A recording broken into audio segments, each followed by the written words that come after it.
ADHD to me is like it's the complete stark difference between the reality of ADHD and how tough it is, and that perception of people that the huge chunk of people just think it's a little boy running around.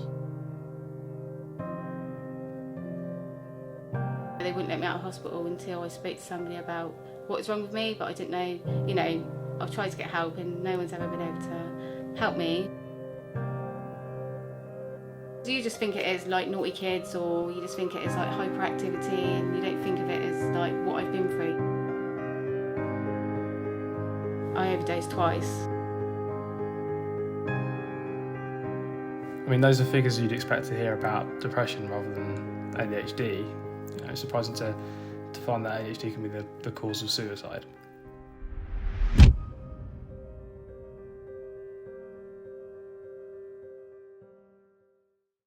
My name's Ben and I've got ADHD, which is attention deficit hyperactivity disorder, and I decided to go on a journey to find out the struggles that undiagnosed people have, which will be shown in the following documentary.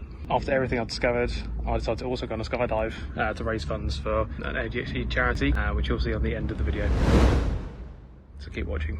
Hello, this is my special video. I grew up with my parents and little sister Charlotte in Sevenoaks, Kent. I had a pretty good childhood. I remember I was super into building things like Lego and driving, which stemmed from seeing cars in films and Top Gear. Hello. Hi there. It was more as I got older and became a teenager that I realised I had differences to other people my age. I just never fit in, and I found it hard to make friends because it seemed like everyone thought differently from me. My teachers were always telling me off about being lazy and not paying attention in school, even though I was trying my best. It just felt like no matter how hard I tried, I couldn't perform like I wanted to. People are coming around the world constantly. I got diagnosed in 2015, so I was about 14 at the time. I only really remember going in for screening and having meetings to get medication, so I decided to meet my parents and have a chat about what it was like to get me diagnosed and what went on behind the scenes.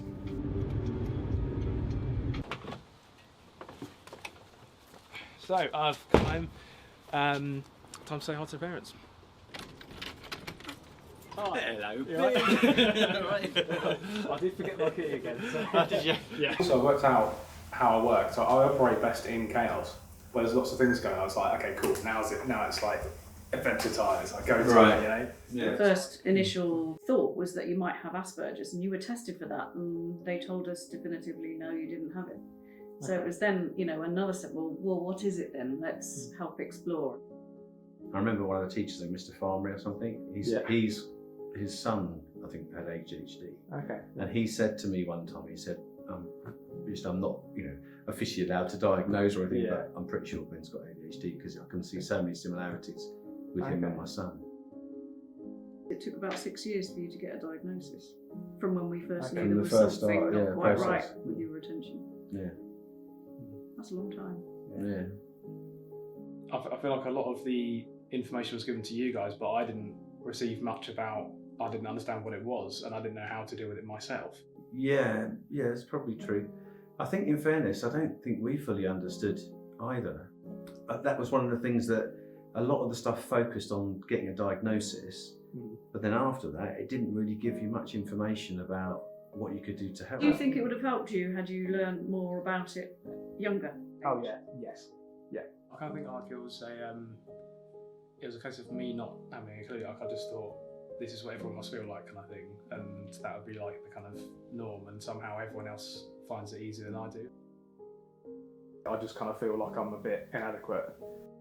I think we just tried to support as much as we could.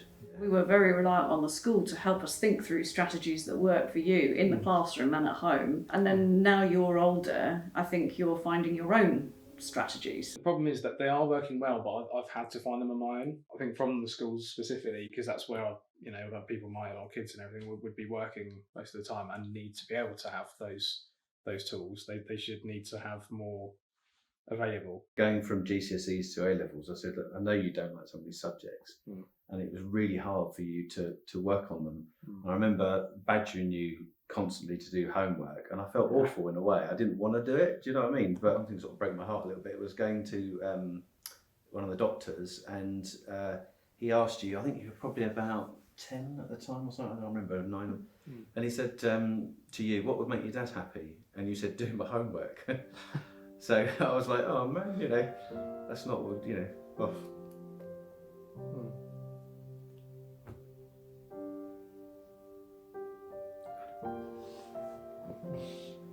Sorry. But yeah, that's the last thing I want you to say, you know. You better talk. Yeah. Sorry. Yeah, the last thing as a parent you want to hear is, oh, my son's happy when... My son thinks I'm happy when he does his homework. You really want to know. Yeah. You really want to know that he's happy, you know, you make him happy when you do fun things. Yeah, of course. Or play, or... So that was fairly big. I think I've learned a lot, which is the main thing. So I've learned, firstly, I forgot how many years it took for me to get diagnosed. I was very surprised by that. There was such a long time as well, because I thought it was like 1 to 2 years. So it was a lot longer. I think it kind of, it was a good thing to have that conversation, because it was very, it reminded me of how much the parents had done to try and help get me the help I needed.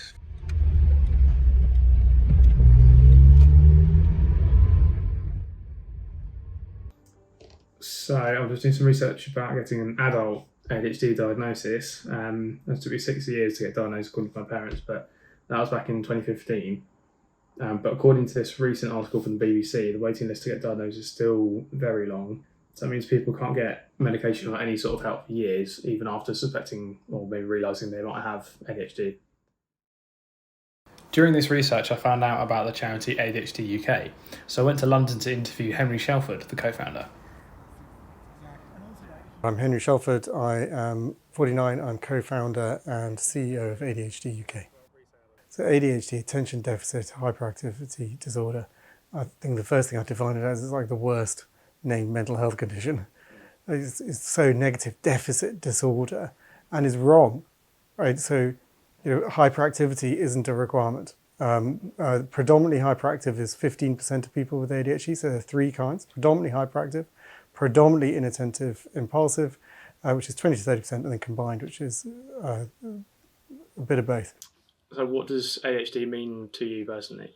ADHD to me is like it's the complete stark difference between the reality of ADHD and how tough it is, and that perception of people that you know, the huge chunk of people just think it's a little boy running around, and that women and girls don't exist with ADHD, men don't exist with ADHD, people in the workplace don't exist with ADHD.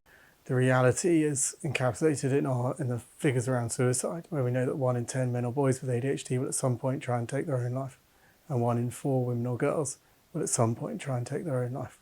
And the majority of funds to the charity are from parents whose children have taken their own life. The statistics that Henry told me about suicide really surprised me, so I decided to do some more research. I found several articles highlighting the link between ADHD and suicide. And one article says that people with ADHD are 5 times more likely than those without to attempt suicide.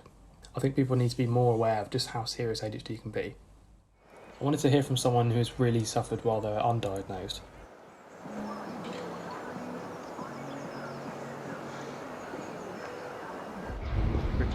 Hello, brother. I met my friend Natasha and her son Noah in the park, and then we went up to her flat to talk about what living with ADHD has been like for her. Hi, my name's Tash and I've got ADHD. Red. Red. This one? Red. Yellow. Hey, red. You're so clever. So I got diagnosed when I was 38. Thank you. Is that for mummy? You're so lovely. Die. Throughout my whole life, I've done alcohol, gambling, drugs, shopping, like you name it, I've done it. Taking drugs, and I took speed. I was on speed for like nearly 20 years, and I didn't want to take it, but I got to a point where I thought, I'm taking this because it kind of calms me down. Then I gave up drugs, and then I started drinking. So I thought, oh, you know, this is not as bad as drugs, you know. And yeah, so drinking just got out of control. I just wanted this horrible feeling to go away of like, why am I not like everybody else? I went into hospital twice, because twice I overdosed twice, because I got to a point, like a real low point in my life. And it was the second time where they wouldn't let me out of hospital until I spoke to somebody about what was wrong with me, but I didn't know, you know, I've tried to get help and no one's ever been able to help me. Doctors were just saying depression, you know, they didn't have any clue really.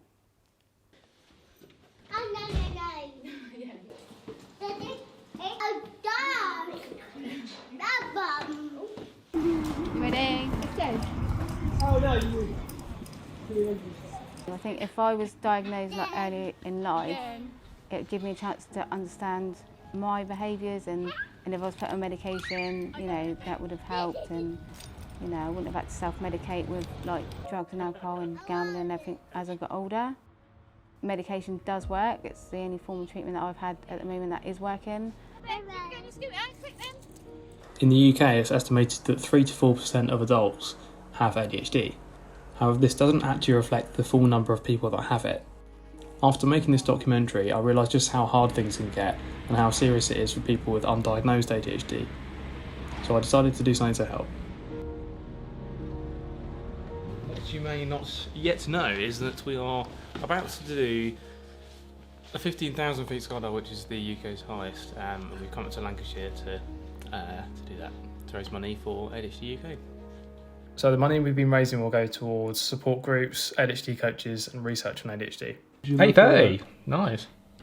830 quid. Out of 500. Yeah.